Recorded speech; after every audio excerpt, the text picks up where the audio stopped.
Greetings, everyone. This is Payman Lorenzo, your host for the Leaders with a Heart podcast. Today, I have a very special guest, my good friend Steven Selikoff. Is the original, and the real pure sense of the form guru when it comes to manufacturing. Selling on Amazon, he was actually selling on Amazon even before selling on Amazon was a thing. He was among the very first original people that got invited to sell on the Amazon FBA program back when it was first introduced.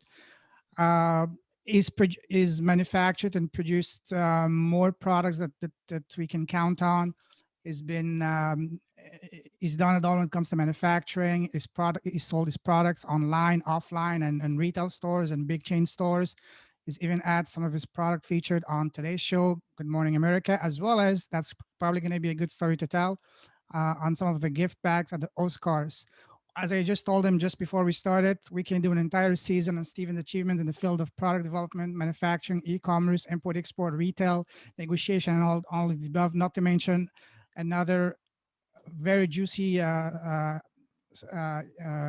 season just on the crazy stories and experiences he's encountered all these years dealing with uh, manufacturers and all that around the world. But this is not about that. This is about talking another aspect of another side of Steven that not many people may know. My podcast is about bringing enlightened entrepreneurs, leaders with a heart, to talk about building businesses with a heart, businesses that also give back, make an impact. That's what I'm going to be talking about. Uh, when I first started this podcast a few months ago, I made a list of people that I really want on my show, and Steven was the very top of those lists. And today I'm extremely happy and delighted and honored to finally be sitting here with my good friend Steven. Steven, it's an honor to have you with us on the Leaders at Heart podcast, my friend. What a privilege. Thank you very, very much. Very much. All right. So before we start, for those that don't know you, who's Steven? Tell us Oh, something I've juicy about I've you that not many people know about you. I've I've worn many hats throughout my career. I think people who recently saw some photos of me posted on Facebook. Years ago, I had hair, and I was a fashion photographer in New York and Milan, and took beautiful pictures of beautiful people wearing beautiful clothes, and did some great advertising campaigns and so on. I actually worked on the very first Friday the 13th movie poster and so Ooh. on. I've got a friend of mine who uh, did platinum and gold recording albums, and he got me involved with a few record labels. So I got a chance to do music. But I absolutely it was delightful. It was a wonderful, fun experience to live all over the world just with my camera and very little money. I was a struggling artist. It's not as romantic as it sounds. I landed in Italy with $400 to my name and my Wow. camera and my portfolio. And on the way over, there was a beautiful young woman behind me. And of course, I'd been shooting fashion in New York. I thought I knew everything. Her name was Greta. And I started talking with her. And she's there with her mom. And she's just going on and on. I'm trying to tell her about the fashion industry, the good parts of it, the bad parts of it, and trying to convince her mom to take her to an agency so that they would, take a look at her. And she's like, no, no, I'm too ugly. And finally, halfway across the Atlantic, she breaks down, starts laughing, and her mom's laughing. And they turn around, and they show me on her face on the cover of Italian Vogue. I say, wow, how incredible is this? So she was great. She and her mom spent the rest of the trip helping me understand what it would be like when I lived in Italy, because I'd never lived there before, how to get around, how to, spend my days, how to find addresses, how to eat, and so on. She introduced me to her agency, and the owner there, Paul, really took me under his wing, made my entire time there so much better. I came back to the States, and this was the first time I wrote a book. I wrote a book called The Model's Guide to Milan. So that this was, and I'd been there for almost 2 years. Now I knew how to get around in Italy. Um, but I realized there are so many people, and particularly the fashion models who are young, going to Italy for the first time. So I wrote out that book, and it was basically just every scenario you could find yourself in and how to handle it and what to do. how to eat in days you're not working, how to deal with strangers who recognize you as a celebrity and want to get, autographs, all these things. It was basically that conversation I had with Greta. And I dedicated the book to her because of her heart, her Wow. mom's heart, to help a stranger who they had never met and certainly had some fun at my expense, but to help me make sure that my introduction to this new world and to Milan was as great as it could be. And this was my chance to repeat that to all sorts of other folks that were heading over there. And along the way, gosh, there was a girl who was a blonde girl. I can't remember her name now, but her dad had tracked down my aunt in the United States because I was at that point living in Brazil and had to get a book and send it off to her and everything else. And next thing I know, she's on Baywatch. And then there's another girl Wow. that bought the book on Baywatch. And in the back of my mind, I'm thinking, everyone's thinking Baywatch, and these kids are behind the sets talking, oh, yeah, I got his book. Did you get his book? That's amazing. But it's the people. And I think that actually Greta embodies my philosophy. I am not as religious as I should be, but I guess in some way I'm kind of spiritual. I believe that God puts people in your path for a reason. You can Absolutely. help them. That's what Greta did for me. That's what hopefully I had done for other people. And I continue to be like that. So going back to your question, yes, I started off fashion photography. I got into multimedia development, got some national recognition there, got recruited by Microsoft, came up to Microsoft, worked in a number of divisions of Microsoft, really falling in love with the consumer side. At the same time, I've been selling my own products to retailers. And then in 2005, joined up with Amazon, got invited to Amazon Vendor, joined FBA in 2006. And eventually now my life revolves around my own products. I mean, for a while, the products were big. I was global business manager when Xbox came out. I've never done Wow. anything that big, but it's been exciting. It's wonderful. And there is nothing like being in control of your own life.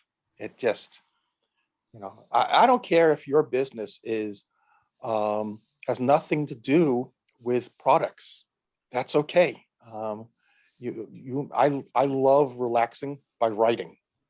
Um, uh, I am terrible at glass blowing, but I enjoy doing it.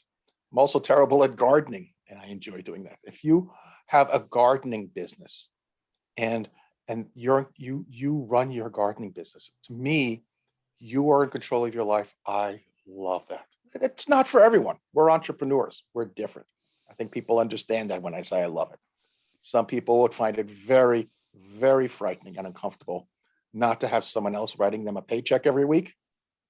I find it very uncomfortable not to be in control of my destiny every week. That's beautiful. I wanted to talk about that a bit further down the road, but because you brought it up, it's a perfect segue. As I mentioned to you earlier today on our chat on Facebook, this afternoon I was listening to one of your podcasts with the Invention Show that you did just recently. And at one point, you revealed something that I was shocked. You mentioned that you had a heart attack a year and a half ago. Uh, Yes. that's a pretty intense experience to go through. But what you said next really stopped me on my track and really had me rewind that section three times, because that was probably one of the most important things that I've heard. Not that I heard in the past few days and few weeks. You said, imagine you're having a heart attack and then you wake up and you realize that you have to go back to a job, that you have to answer to emails, that your boss wants you to answer to emails, or attend sales calls, or attend useless and boring meetings. I mean, imagine that for a lot. God forbid, if I was in that case, I think it wouldn't be the heart attack that would kill me, but the realization after to what I have to go back to, that would be the kiss of death for me. Because when you look at what's awaiting you, that's incredible. And you said that along that, you also said that a big fat salary is the drug that they give you to keep you away from your dreams. And for us entrepreneurs, it's a lonely journey, but there's nothing that you'd rather and I'd rather be doing than working on project I'm passionate about. Because you said that right after you recovered, as you were recovering from your heart attack, what was awaiting you was a trip to China with your student. That's something that you were passionate about, that you were really looking forward to, and that really helped you. I can imagine helped you speed up your recovery. I want you to talk more about that, because that's such a crucial, such a powerful, and super important point that a lot of people don't don't even get to experience. Talk us about that experience, and the importance of Oh, doing something that you really enjoy versus doing something that you're doing just because you have the proverbial golden handcuffs. yeah. It's first of all, it's not my quote about the salary, No, of but it course, is a yeah. brilliant quote, and I believe Mhm. it so much. Having a heart attack is literally life changing. There's no question about that. And I was very lucky that I had a friend who forced me to go to the hospital. I didn't even think it was a heart attack. And Wow. I was very, very lucky to have great nurses and staff and surgeon and so on. And as we're saying just now, and I was talking with Tak Lee on his podcast. Um, there was a point the next morning where I'm ready to stand up, get out of bed. They want me walking. I'm ready to get up and start walking. Um, I knew that I had to eat better, that I had to get more active and exercise every day. I had to make changes in my life. And I knew I could do that. I realized that there was just a confidence knowing that I could do this, I could make the changes, I could do what's needed and everything else because I could, rather than saying I have to get out of this hospital because I have to rush to go to meetings that were scheduled or performance reviews with my employees or my boss, or because I've got to throw boxes off of a truck, or I've got to make sales calls, or I've got quotas to make, or Mhm. I've got clients waiting in a chair for me to do their hair, whatever it is Bills to for pay, other and people. yeah. Hmm. And I was able to make this change and decision because it was for me. And I realized how fortunate I am to be doing something I love. I love creating products. It is so much fun. I feel like a little 8-year-old kid. I was talking to someone the other day. When you stand down the aisle in a store and you see somebody pick up your product and look at it and put it in their cart, and then, like a stalker, watch them check out and pay for it, there is nothing like that feeling. But a completely different feeling is helping other people do the same. You and I have talked a lot. A lot of people have me on talking about Amazon FBA or negotiating with China and stuff like that. But I approach things differently than most folks who are doing Amazon are doing. In the fact that I focus on unique products and I look to be able to have those sold wherever a customer can be, whether it's online or in a store or in a boutique or wherever. So it allows me to take a different path. And after the heart attack occurred on a Sunday night. Wow. And I was having pain right over here, like indigestion, but I was about to send out the predecessor to what my book is now for a course I had done earlier.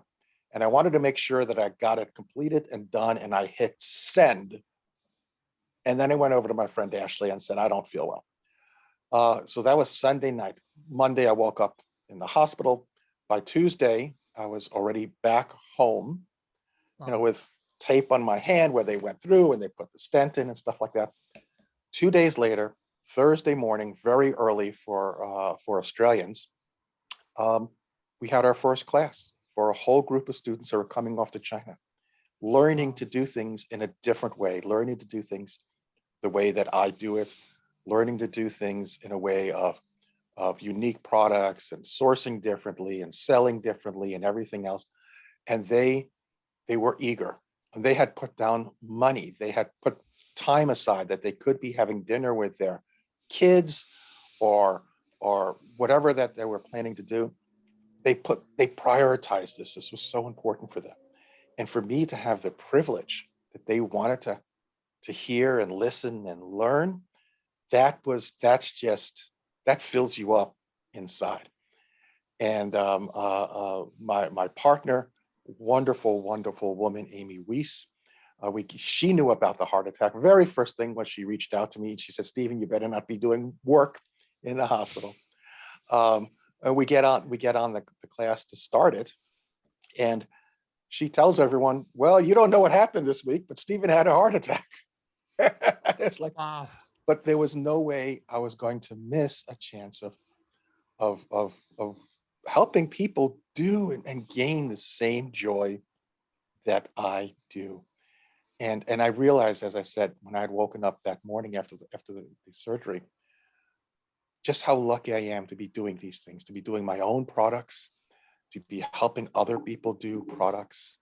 Um, we're very, very fortunate. And um, uh, I don't know if anyone listens to Alex Charfin, fabulous podcaster, wonderful person as well. I'm honored that I could say he's a friend.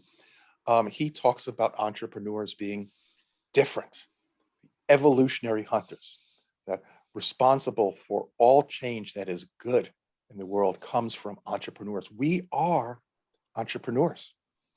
When when the cavemen were all sitting around the cave trying to figure out what to do, the entrepreneurs are the ones that went out and did it. That's who we are. And being able um, to take that and actually have it feature in my life in such a way to realize how thankful I am that I'm doing that. Yeah, that was truly a real moment of gratitude. And I'm so lucky. Just that, first of all, I'm lucky to have come through a heart attack, of course, Absolutely. but also lucky to be able to have this life that is just wonderful. I mean, really, I encourage anyone who's on the fence thinking, should I become an entrepreneur or not? It is full of risk. Frankly, if you find the stress and the risk too much, don't do it. But if you're like us and you revel in it and you enjoy it and you look forward to every day being different and exciting, um, do it, because there is nothing more satisfying than to, well, as I was telling Tack, it's the advice that my mom gave me when I was 18 years old. You can either let life come at you, or you can come at life. And being an entrepreneur, you get to take that control. You get to come at life. You know, that was such a beautiful quote that you mentioned from your mother that I swear to you, I have on my phone, I have a notepad with the quotes that are important, and I actually wrote that quote from, and I said, you said, "Don't let life happen to you, Happen to you, happen to happen to you, life. happen to life." And I usually put the author of the quote. I said Stephen Selikoff's mother, and I can send you a screenshot because that was such a powerful quote. God bless her soul, because I mean that just says it all.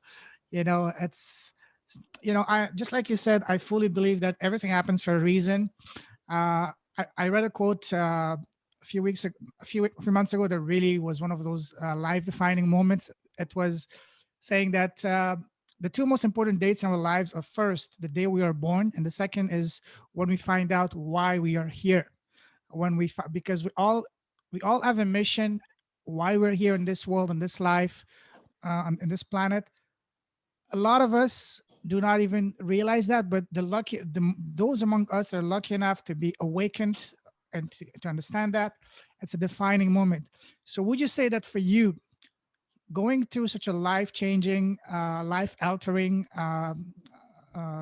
thing like your heart attack, would you say that this maybe not a wake-up call for you because you were already doing what you really enjoy doing, which is being an entrepreneur, creating things products you enjoy, but also teaching others?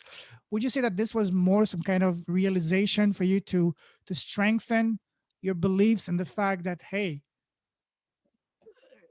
we have to be doing what we really enjoy, and not doing something else that just because we told to do?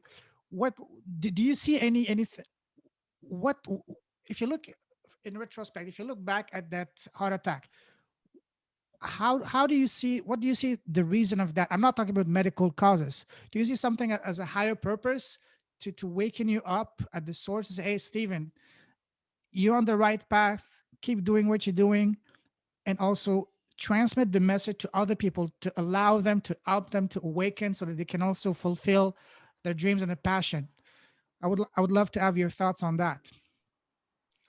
I think the heart attack was just uh, maybe a little affirmation from above that Hmm. whatever I'm doing, uh, you know, God or whoever doesn't want me off the face of the earth yet. They want me to go back and keep doing what I'm doing.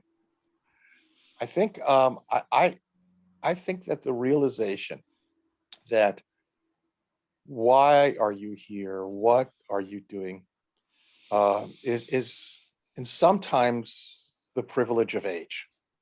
Hmm. We can look back and say, yeah, this is me. This is why I'm here, and it doesn't have to be um, building the longest bridge in the world and connecting two warring nations. It could simply be, raising your child so that they're happy. It doesn't have to be Hmm. tremendous or dramatic, but to realize that you have an opportunity to make an impact, and hopefully that reason and that impact is for good. Um, but I mean, there are incredible people all around us. Malala, this girl Greta Thunberg, with the environment and so on. Um, there are people who pass a homeless person on the street, and even if they have nothing themselves, they smile and just recognize them as another person. It can be the smallest thing possible. When you realize that you can have an impact on someone else, um, and as I said earlier, in my personal belief that God puts people in our path so that we can help them, um, that very much allows you to look back on your life and realize, yes, I'm here for a purpose and I'm living that purpose. Or if you look back on your life and you realize I'm here for a purpose and I'm not doing it, then you have a chance to change. I knew someone that was such a busy executive that she actually had to put in her Outlook calendar time to spend with her daughter. Wow. And there was a day when she just made that realization, that's not the life that I want. And uh, so sometimes you find your life and you realize you're living it. Sometimes you find your life and you realize I need to make some changes to live it. But finding that purpose, I think it's a privilege sometimes that comes with age. Obviously, people like Greta Thunberg, they're discovering it at a much younger age. But in my case, it took me a few years. Of course, yeah. I mean, that's beautiful about just helping. And it's all about, because just like you said, some of talking from a personal experience, some of my most treasured moments and memories are things that, just like talking to someone on this, just like you said, a homeless person or someone or elderly, because these people have been so beat down that they completely lost any hope in themselves. Just the fact of you or me just saying hi to them and just talking to them as a normal human being, despite the fact, looking past the fact that they maybe may not be dressed, uh, you know, with better clothes, or maybe not having the perfect, not smelling correctly, just looking past beyond that and looking at them as a human being and treating them just as you would treat anyone else, and you see in their eyes something that really touches you, when you talk to them. That's something that is so powerful, so beautiful, and it doesn't cost us any money. Maybe can take a couple of minutes, but just the fact of you and me down the street, next time we go anywhere, we see a homeless person. Hey, how are you? What's your name? How's your day? Just that little human interaction for them can be the highlight of the day, and maybe even give them hope again and humanity. Hey, there is good people, because these people have been completely beat down by the system or had a bad situation happen to them. They're down on the luck, but by me and you or anyone else just being treating them like a human being. I'm not talking about spending 2 hours with them, Just 2 3 minutes. Hey, how are you? What's your name? How's your day? And if it's cold, whatever, just get them a cup of coffee or a sandwich or whatever. That alone can give them tremendous hope. And even, for example, if you keep seeing that person every day, maybe just give them a book. Give them a book. That's gonna be, maybe that can be the trigger, the fire that's gonna not only give them back the hope, but give them back the self-esteem. Because there's a lot of Little dignity. tremendously, these are smart people, but just they add, incredible circumstances or a bad luck or whatever that they happen on the street. That can happen to any one of us. And just the fact that we can just treat them as a human being, and that doesn't cost us anything. And in return, the gratitude you see in their eyes, just me talking right now, I get the goosebumps. It's incredible. It's we have each and every one of us has the ability to impact someone else in a life. And it's just like seeing beauty around yourself. Every single day, there's something out there that's beautiful, outside of yourself, whether it's seeing the way that your cat sleeps and is so relaxed, or seeing, this is now springtime here in the US, and seeing how, flowers and trees are starting to bud, or just a pretty day, or just if you take the moment and you recognize beauty around you, if you take a moment and you recognize something to be grateful for each day, it really does make that day easier. And when you take a moment to look around you and see where is and how is there a way of me helping and encouraging and giving someone back dignity. And you're talking about people who are homeless, which unfortunately we see all over the world. But there's also people who are suffering who are not so dramatically obvious. You know, there's a parable, a story about a $50 bill. If I give you a $50 bill, would you take it? Absolutely, because it's a $50 bill. It's got a lot of value to it. But if I took that $50 bill and I crumpled it up and I crushed it and I put it on the ground and I stamped on it and I ground my foot into it, and it's dirty and folded and bent, and I picked it up and I gave it to you, would you say, no, I don't want that $50 bill? You might hold it a little more gingerly, but you would still take the $50 bill. It hasn't lost any value. You can go buy whatever you want with the fresh bill and with the crushed bill. It's just the same. And people are like that. And when you see someone who's homeless or struggling, they're just like that $50 bill crushed up. And when you put that $50 bill in your pocket, you still have $50. So people who are also bent and crushed and everything inside, you don't see them, they also have that value. And all too often, as terrible as it is, they don't see themselves as being a $50 bill. And sometimes it's simple as letting someone else see that they do have value. It doesn't matter how many times that bill's been folded, crushed, or had a foot stamped on it. Doesn't matter whether you see it because it's in your hand or you don't see those folds because it's in your pocket. That value is still there. And for each of us to be able to see that in someone else and to remind ourselves to see it in ourselves, that's just that is a gift. I know we're getting all spiritual and everything else, but you wanted to talk about me. This is me. And, corny or campy, it's what I believe. And when you go back to what is your purpose in life, it took me a number of years to realize my purpose in life is just to live that philosophy that I have. Beautiful, beautiful. I can see that. We can all see that you're enlightened, not only an enlightened entrepreneur, but also an enlightened soul. You mentioned something about being grateful. The power of being grateful is absolutely remarkable, because when you're grateful, it becomes very, very hard to be sad or to get angry because you have no reason to do so. And, a lot of people are saying that we should be grateful as much as possible. The first thing I do in the morning when I wake up and the last thing before I sleep is always counting my blessings, being grateful, because a lot of people don't even have those blessings, like having a bed, a roof over their head. Me and you and people listening to this podcast, we don't have we've been blessed not to have to worry about what we're going to eat today or tomorrow.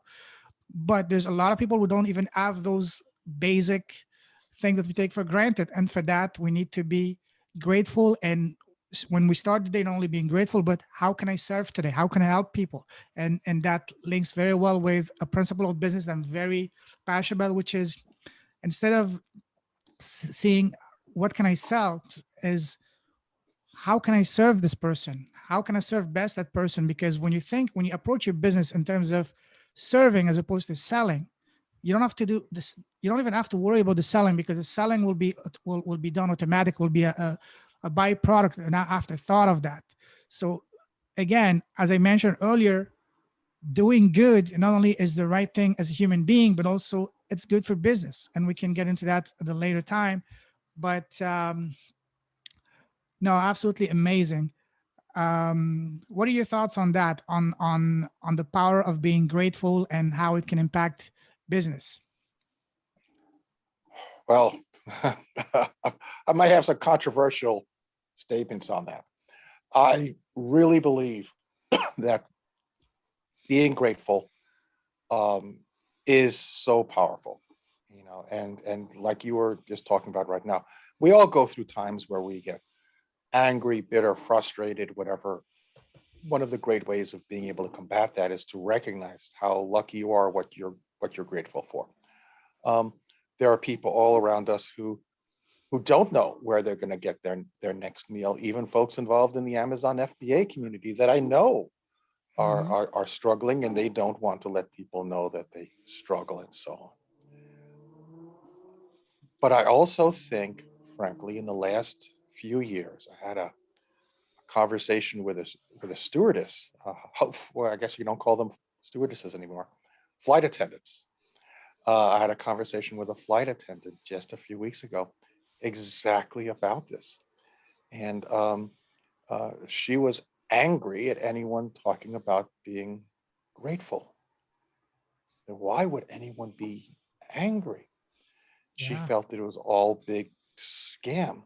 And what had happened was she had signed up for this gratitude program, and she spent a lot of money with someone who taught her to have gratitude every single day and buy all of their gratitude tools.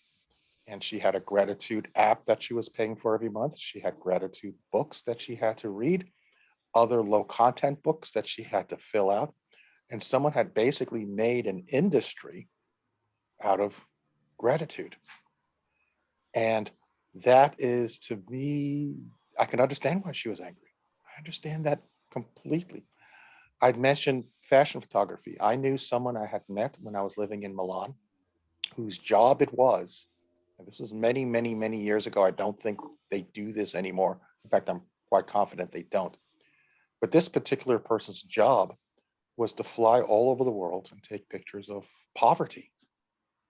And the ministry, which was a small ministry, would fly him first class British Airways to horrific spots in the world, take photos of starving children, and then they were sold to other ministries who would use those for fundraising.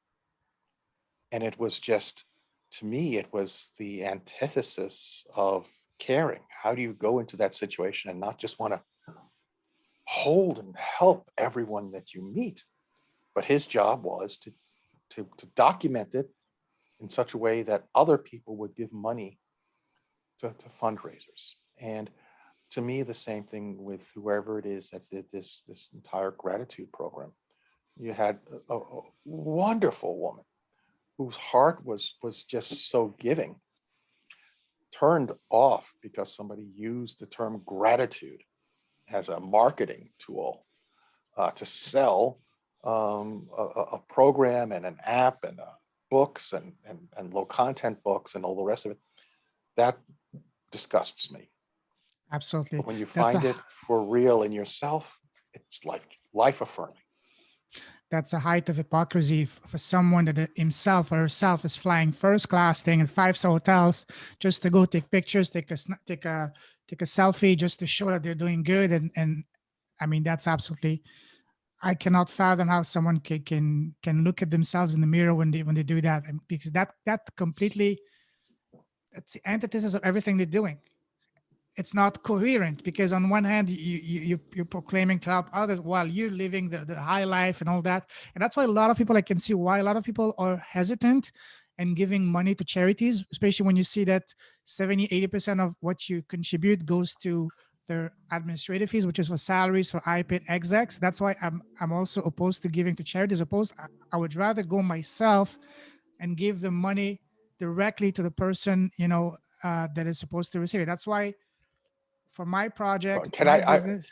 can I say something that's Sure, go ahead. hopefully not rude or inappropriate on your podcast, but I mean, I'm going to say it anyway because I don't follow too many rules in my life. Mhm. So this particular fellow, who was incredibly arrogant, he just was upset that everyone in Italy didn't speak English. That frustrated him every single day. Wow. So he needed to get a haircut. And he asked me, now I worked very hard. I'd been in Italy for about 15, 16 months at this point. So he had asked me to write a letter to give to the woman who he went to cut his hair. So I wrote out a note, and he gave it to this woman who was really, really shocked, upset, offended, and proceeded to give him the worst haircut of his life. What he Cheer him didn't up. know was that the note said, please shave the hair off my penis. And he Wow. gave it to her. It's a good one.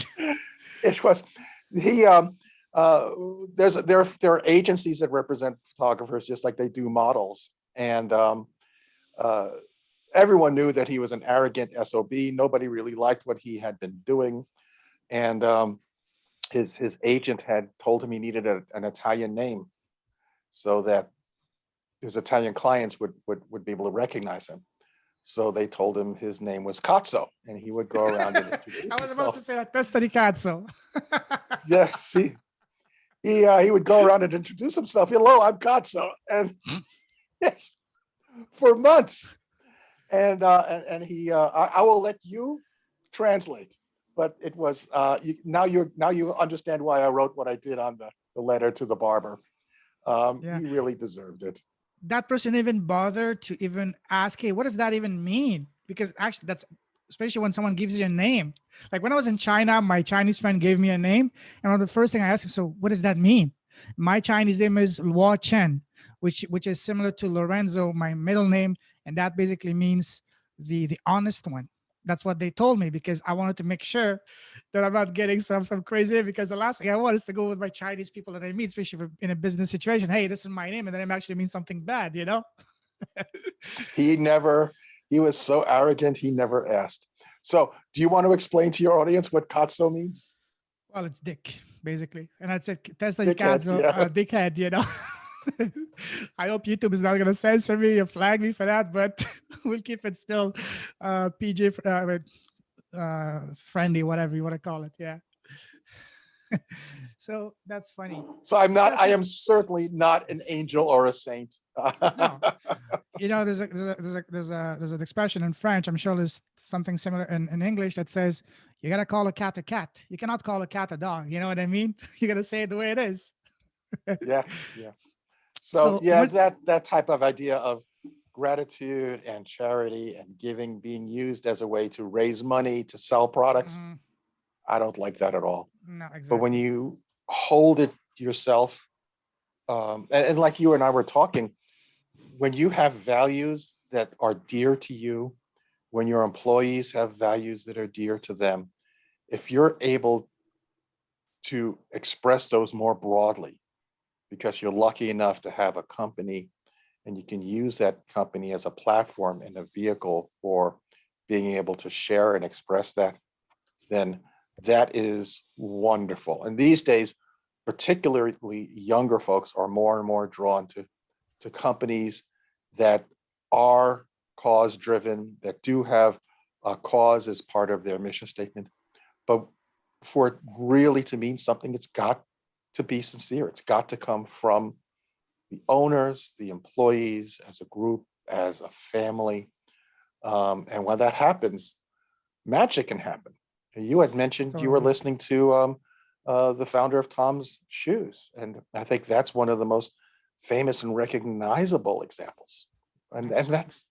that's an opportunity to give back on a platform and in a vehicle that most people don't get. One more reason why we're lucky to be entrepreneurs. Absolutely. And you mentioned that it has to come from within. For me, I have a very strong reason for that because, and I will share something I haven't shared in any podcast with anyone. Well, is that I personally, I was born in Afghanistan. My family, my parents left Afghanistan when I was 3 years old in the early 80s when the Soviet invaded our country. And I grew up, yes, I was too young to remember anything. I was 3 or 4 years old, but I can still remember from what my parents were telling me what it is to be living in a war-torn area when people don't even have a roof, or they don't even know whether they're going to be still alive the next day because bombs were literally raining on Kabul at the time and around the country. So I was blessed and privileged enough that I was born in a family that was able to escape that and also to give me a good life. And when we left Afghanistan, went to the West, went to France. I grew up in France and then to Canada. So I will be forever grateful for those countries. And that's why I will never forget where I come from. And that now that I'm in a position and blessed to be able to do something I can give back. And that's why, I've been an entrepreneur all my life. I've been involved in, I lived in 10, 11, 12 countries on 4 continents. I've been involved in many businesses, but no businesses has made me feel that exciting, that fulfilled at this one. Even right now, I'm giving the goosebump when I'm almost about to. I'm fighting right now to not let the tears come because it's really passionate about me. But when you're building a business that is much more than yourself, much more than just seeing your bank account growing, it transcends you. It transcends you. I was looking to get a few months ago. I was looking to join a highly paid mentorship with an 8-figure business person. His motto is make more, give more. And before you apply for that membership, he asks you, "What's your why? Is it to buy a Lambo or anything?" I said, "No, my why is not to buy a Lambo. My why is to be able to give $1 million to people in need. For me to give $1 million, I need to make $3 million because I have to account for cost and tax, and I have to live as well."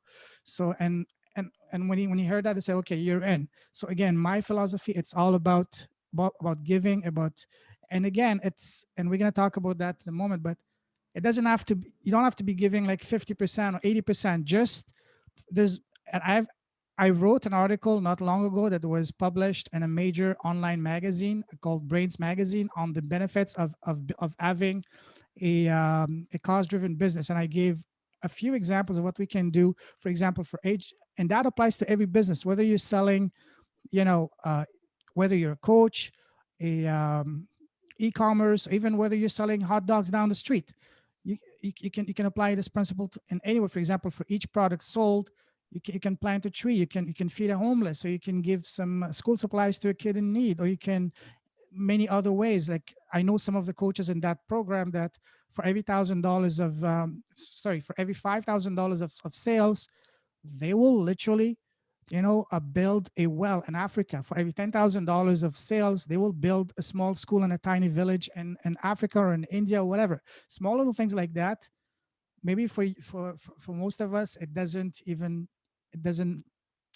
do. I will give you an example. I had Megla, our common friend, just a couple of weeks ago on our podcast. Oh, I I love don't her. She's wonderful. She has such a great heart. I know. I don't know if you were part of her first India sourcing trip, but she mentioned something absolutely blew me away, and I was not surprised that during a first trip, for every attendee, she sponsored a year of education for a child in a year of education for an underprivileged child in a school in New Delhi, and the cost of that was a measly $100. What is $100 just for 1 year of a child's education? That just blew my mind away. Like something that for us, even just going to get a couple of pizzas or get a couple of beers, you will spend that without even blinking. But that amount can allow a kid to have an incredible, you know, shot at life. That's something that for me is absolutely mind blowing. And again, we don't have to, it doesn't the giving we do, it doesn't have to make a big dent in our business. I've talked to many entrepreneurs, and one of the hesitation they have towards giving whatever is that they think that if they have to give or contribute, it's going to be additional cost. But it's not an additional cost, because the money that you spend on giving, on making good, that's going to come back to you tenfold, not just in terms of ROI and PR and all that, but because of karma. When you give back, it's going to come back, because when you're a brand, a business that is cost driven, the word of mouth pop advertisements you will get, the customers, your clients, will not just be a one-time customer that will be just looking for the cheapest product. They will be looking at you, and they will be telling your story, just like Tom's shoes. His customers became his marketing. They were stopping people, hey, this company is amazing, because the story is powerful. And that's something that you only get if you have a cost-driven business. Again, I'm super passionate about that. I can keep going for hours, but that's the gist of it. You know what I mean? I think, again, if it's sincere and it's helping, it doesn't have to be half your profits or whatever. It No, could be a small amount. And exactly. frankly, I think it also can come not just in giving and in charity, but in impact and changing. You mentioned originally coming from Afghanistan. I've got one of my students, clients, who is absolutely inspirational. She's got the biggest heart you could possibly imagine. Um, and coming from Afghanistan, she's Muslim. And she coming from Afghanistan and Muslim, she's not in a culture that encourages women to be entrepreneurs. And yet, as I talk to her, I tell her she has the blood of an entrepreneur. It pumps through her. It is a drive. And those of us who have it know you cannot turn it off. It's there. So despite all of the challenges, normal challenges of being an entrepreneur, of the risk and the worry and the loneliness that comes from being the only person who's seeing things in a certain way, she also has cultural pressure not to do this. Big time. She's come up with some interesting products along the way. She's working on a product now that just had a utility patent submitted for it. It is really a complete, it is a pioneer product. It's something nobody has seen before, but everyone is going to see and use and just accept as the norm from going forward. Wow. It's got opportunities that are incredible, including within some large food industry opportunities. And it's Amazing. an idea, a concept that she has developed herself. This is where you have a chance to help someone grow, not just, give to a charity. Absolutely. I love talking about negotiation. Megla has had me do some conferences and help teach negotiation and everything else. And you And did I know a someone who's you did a webinar for us also last summer for our academy yes, on yes, I did. negotiation. Yes, Yes, yes. yes, yes. So I know someone who's seemingly very quiet and timid, and we went through some negotiation training. And she said that it is, this is more than just learning how to buy a product. This is life changing. So if you have an opportunity in your business to sincerely help people, you know, people who are teaching Amazon FBA or teaching, helping people get fit or teaching cooking or whatever else like that. Mm-hmm. When you see that suddenly they're able to save money by buying different foods and having to cook itself instead of having to go out in restaurants, or getting healthier because they're fit, or an entrepreneur who's able to become self-sufficient, a single mom who can help her kids. And when we just see people out in these Facebook groups who are talking, we don't know what their backstory is. There is a woman I took on as a VA for a while who was in an abusive relationship. And just being able to have a job was enabled her and her little son to step away.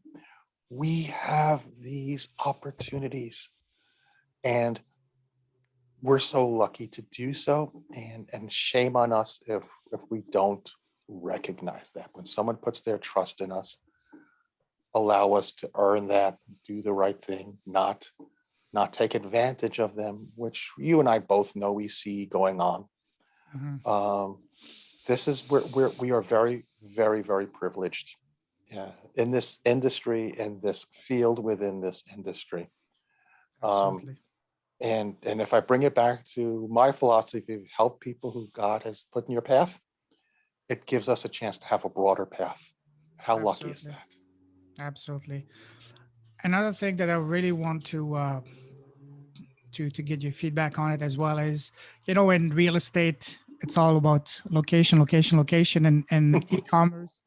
Not just e-commerce, but also business nowadays, whether it's manufacturing or any business. That's something that you talk a lot, and I talk a lot, as differentiation, differentiation, differentiation, as a way to really stand out. So, would you say that? I would like your thoughts on having a cause linked to your business. How much of a differentiator factor do you think that's going to be for business, especially for e-commerce brands, for 2021 and beyond? Okay, well, probably an unpopular answer. I think that particularly in e-commerce, there is a limit to how much brand loyalty is going on. Since COVID, Nielsen Mhm. customer research, which is absolutely objective, they're not tied to Amazon or tools or anything else. They've shown that people are spending 27% more time online, and Mhm. that time is spent looking for products of lower price. There's a lot of price and shopping budget constraints because people are not Sure. sure of their incomes and what's the economy is doing and everything like that. And by turn, by looking for for more budget conscious, competitively priced products, they're giving up a bit of that um, brand loyalty. But I think there's something more important than that. If you as a business um, become cause driven, or if you're able to contribute um, to society and to other people somehow through your business, I'm a big believer in karma. And I think that you're going to get that back hundredfold. Not Absolutely. maybe not in brand loyalty, because that brand loyalty at the moment is being shifted towards price loyalty. But if that's the position you take, then you don't know what the next knock on your door is going to be. It might be someone who's, let's say that your specialty is, I don't know, um, strawberry flavored coffee cups. And the next knock on your door is, Richard Branson saying, hey, I've always wanted to do strawberry flavored coffee cups. Can I buy your Bingo. company for $3 billion? Karma will come to you if you personify what those beliefs are, if you recognize the wonder and beauty of what we can do in other people. It will Absolutely. come to you, even if it's not a case of loyalty. If it does, if loyalty, brand loyalty comes from it, fabulous. But don't do it for that. Even if brand loyalty doesn't come from it, Mhm. do it because it's the right thing. Oh gosh, when I was at Microsoft, I was in a carpool, and it was fascinating because everyone in the carpool had a different religion and a different perspective. And it was no holds barred every morning and every afternoon, just talking about our different religious philosophies and approaches, and all sorts of things that we would do on certain days and holidays and stuff like that. The number one thing that was common across all of the religions was that there's good and there's bad. It's universal. People know that there's good and bad. And if you take yourself and you lean towards a side that's good, and your company follows and becomes part of you, and leads to the side that's good, then yes, I believe karma is real. I'm not guaranteeing Richard's going to knock on your door and ask for strawberry flavored coffee cups, but you'll have an impact, even if you don't know what it's going to be. You'll have an impact. Absolutely. Absolutely. That's so true. That's so true. How, let me ask you a question about a bigger question. What do you want your legacy to be, Stephen? How do you want to be remembered? Oh, I don't know. I'm going to hire someone at at the cemetery when I get a funeral to wear a black coat and a black hat, and walk around saying, "Are you Agent 44? Are you Agent 44?" And let everyone just wonder about me, make me a lot more mysterious and exciting than I am. I hope that I have impacted somebody's life for the better. Um, I hope I have impacted multiple people's lives for the better. That's what our calling is. That's what we're here for. And if I'm able to accomplish that, then my legacy is set. Somebody somewhere to say, Stephen helped me out at that point, or I'm doing this thing that Stephen said, and it's making things better in this little task, in this little way. Then I'm completely happy and satisfied with that. That's beautiful. That's beautiful. Now, you're not Agent 44, are you? No, I don't think so. But let me check. I'll get back to you on that. No, but wow. Let me ask you a fun question. When you were, when we were kids growing up, our parents, our friends, our teachers at school always ask us, "What do you want to be? What do you want to become when you grow up?" So when the people around you, when you were, let's say, a teen or preteen, were asking you, "Stephen, what do you want to become when you grow up?" What was your answer? What did you want to become when you were younger? Oh my goodness. I grew up in a household where that was already predetermined.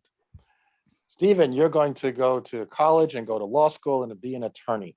And Wow. we would sit at dinner, and there were conversations about whoever was on the Supreme Court at the time and who was, just um, this was not not very usual, but that's what the environment was, and it was kind of set for that. Um, my mom was a lot more emotional. My dad was a lot more what he thought to be pragmatically thinking towards the future. What's the best future anyone can possibly have? And a doctor or a lawyer, that's it. So I'm at college and I start growing my hair long, and I love doing photography. And I tell him, look, I want to go off and be a photographer. And his reaction was, well, I no, wasn't you happy. have to be an attorney. So I guess part of the beginning of negotiation was we came to an agreement that I would take the law school admission test. I don't even know if they give it anymore. It was called the LSAT. Yeah. And I would take that. So in case this, artistic fad didn't come through, I would always have that as a fallback position. So I agreed. I took the LSAT, which, by the way, is interesting. I've taken a lot of standardized tests. The law school admission test, where you're talking about lawyers, they're supposed to be ethically fabulous, is the only test I ever took where you have to sign a statement saying, I am who I claim I am, and give a thumbprint. So it's proof that nobody's cheating and taking the No test for blood. you. No blood. Take with the blood. Yeah, they distrust potential lawyers so much that they have that happen. But I took the test, and to my father's shock and chagrin, I got a perfect score. That's not very Wow. common. And I'd gone to, I'd started off my college career at University of Pennsylvania at Wharton, the top business school in the country. I was pretty confident in taking tests and relatively intelligent. Actually, I ended up majoring in fraternity life a little too much and ended up changing schools where my brother could watch me a little bit better. But That's a good one. so I got a perfect score on the LSAT, and which he was super excited about. I would make the best lawyer in the world, and I said, okay, I lived up to my end of the deal. Now it's you to live up to your end of the deal. And I grew my hair long and started off as following on by my path towards photography and fashion photography. And to his That's credit, amazing. he let me take that chance. So you never know where life takes you. And that's a beautiful And thing about life. yes, absolutely. We don't know what's going to happen tomorrow. Tomorrow's not guaranteed any of us. So enjoy the day. You You know, you know, mentioned the law school admission test. Back in 2007, I was preparing myself to take it. I had all the books, starting to get ready for that. At the time, I was working for the local provincial government here. And one day during lunchtime, I went to the food court for my lunch, and there's a bookstore on the way. So I just went. I don't know why. It's almost like sometimes it's meant to be. I just walked in the bookstore. Among all of the books, there was one book that was almost calling me, come here, come here. It was a 4 Hour Work Week by Tim Ferriss. And I swear to you, Stephen, that day I had an hour lunch. I spent my entire hour lunch at that bookstore reading that book that I even forgot about eating. So I just grabbed the book, didn't even grab lunch, just went back to my desk. And after that, long story short, I didn't take the law school admission test. Instead, I started my first online business, which allowed me to live, just like you said, the location dependent lifestyle, and have my first mini retirement in Thailand for 6 months back in 2010, 2011. So now looking back at it, sometimes just things that you don't even, that are completely unexpected can drastically change the course of your life. What if I hadn't picked up that book and instead gone on to do the law school? Now I would have been a lawyer. Me and you would not be having this conversation. I would not have that path in my life. Sometimes it makes you reflect. Like, yeah. But now let's look at the other side of the coin. mm, I know that you would have been an incredibly compassionate lawyer, thank you. and that your nature would come through whether you were in front of the bar, in front of a judge, arguing, or just helping people make their dreams come true. You are, like you said, a cat is a cat. We know what type of cat you are. You are a cat with a heart, and that'll Yes, come thank through you. no matter what. That's what I strive to be. Let me ask you a couple of final fun questions. You've been on countless podcasts. Now imagine that you're having your own podcast and you're having the most special guest in the world, which is yourself. Let's say you're interviewing yourself. What is the first question, the most pressing question that you would ask yourself that you always wanted to ask Oh yourself? my, what is the most pressing question? And the first question that comes to Um, mind. I would say the first question that would come to mind is, if you could go back and do anything differently, what would it be? And the answer would be, other than stupid health related lifestyle decisions that I should have and could have made better along the life, nothing. We all go through times that are difficult, times that are frustrating, times that are terrible, times that are devastating. When I went through my divorce, I was personally decimated. But Can imagine. what happens is you have a choice to look back at any of those tough times you had and choose to focus on the good things. I'm lucky to say my ex and I are still friends and communicate. She just sent me a happy birthday message a few weeks ago and stuff like that. That's great because I'm able to look at that life and recognize how many wonderful times we've had together. I have a friend who's a single mom who probably gets the Oscars of co-parenting with her son's dad. She's absolutely brilliant and inspiring. And I'll call her out on it, McLean Warren, one of the kindest, greatest Mom of the Year awards for how her and her ex raising their children together. And this comes from looking at the good in life. Don't dwell on the fact that you had an argument with a boss one time at this job and so happened. Instead, think about all the wonderful things you learned while doing that job and how that helps build a platform for where you are now. So I would ask myself, what would I do differently? And I would say nothing. Everything that I've done that's gone well or gone poorly has contributed to putting me where I am now. And it's a Exactly. great time to just look back and wow, I had some really good things. Yeah, you're right. Everything that happens to us, they happen for a reason to get us ready to become the who we're meant to be. We're destined to be. Like I've had, as you know it perfectly as an entrepreneur yourself, it's lonely and it's very, very difficult when you don't have the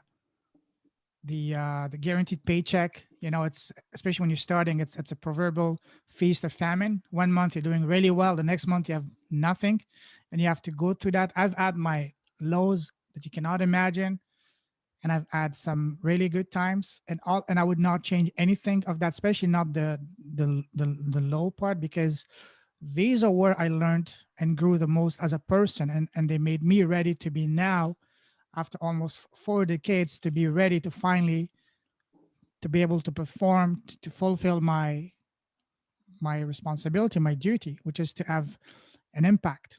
So, and one final question: what tip would you give to someone who is looking to either start a business with a heart or add a cause to their business? Is there any tip that you would give to them? Well, we've talked about it a few times tonight. Mhm. Be sincere. Exactly. Let it come from within you. And I'll add on to that a little bit more. If you have employees, and I mean employees, you guys are part of the same team. You're working together. It doesn't mean you have to give someone equity in your company. It could be a virtual assistant. It could be someone who gets a paycheck. But if this is your team that makes things happen, then also talk to your team. But follow in a way that comes from yourself. Follow in a way that makes your team feel motivated. Don't say, oh, I've got to do this because I can get a lot of marketing mileage out of it. Do it because it's right. And then things will fall into place. If there's marketing opportunities, fabulous. You know, if Tom's Shoes provides shoes, you know, you're talking about eyeglasses. You know, there's, you know, that's wonderful for people to know about it. We know statistically that particularly younger consumers want to see and hear that the company they're working with is gives back, but do it primarily because it's you. Do it primarily because it's you and your employees. And frankly, if it's if you don't find that inside of yourself, then you're not going to make it real for your company.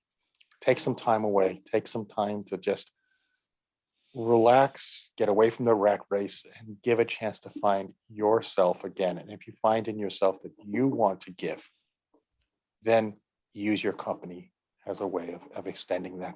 And if you find that you don't have any sense to give, then look a little harder. Find something that you're passionate about. Yes, absolutely. Totally. Well, that was incredible. And if someone wants to reach out to you, Stephen, what's the best way to do so? Product Development Academy. Okay. You can find it online, Product Mm-hmm. Development Academy. You can click there to contact me, or you can do Stephen at Product Development Academy. And I'm easy to find. I'm out there. Sounds good. Well, I cannot thank you enough, Stephen. I knew it from the start that you are an enlightened entrepreneur, a leader with a heart, but right now you just drop a ton of value, ton of knowledge, and you also show how not only how beautiful of heart you are, but what an enlightened soul you are. And as a host of this podcast, and I salute you because you're a true leader with a heart in the pure sense of the form. I wish you to have the biggest impact you can do. And with this, I wish you a good night. Have a great weekend. I'll catch you later. Thank you very much, my friend. I'm humbled by that. Thank you very much. You're very welcome.